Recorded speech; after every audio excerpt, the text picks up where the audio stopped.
अस्सलाम वालेकुम viewers, welcome back to my YouTube channel daily tips with Asma. Hadiqa नाम का शुमार लड़कियों के नामों में होता है। हदीका एक इस्लामी नाम है। हदीका नाम की इब्तदाई तारीख अरबी ज़बान से निकलती है। हदीका नाम की लड़कियों के लिए खुशकिस्मत नंबर 1 माना जाता है। हदीका नाम की लड़कियों में ज़्यादातर खुश मिजाज तबीयत की लड़कियां पाई जाती हैं।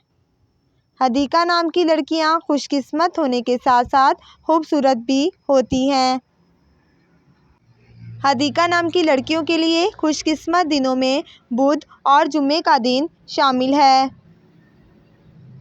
हदीका नाम का शुमार इंटरनेट पर सबसे ज़्यादा सर्च होने वाले नामों में से होता है। हदीका नाम का मतलब है खूबसूरत बाग।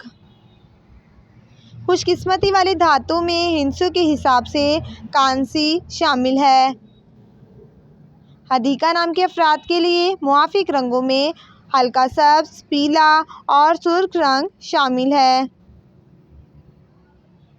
हदीका नाम के अफराद के लिए खुशकिस्मत पत्थरों में नीलम पत्थर शामिल है। फ्रेंड्स, अगर आप किसी भी नाम का मतलब जानना चाहते हैं तो आप कमेंट बॉक्स में अपना नाम लिखें। इंशाअल्लाह हम आपके नाम की वीडियो ज़रूर बनाएंगे। Thanks for watching. अल्लाह हाफिज़।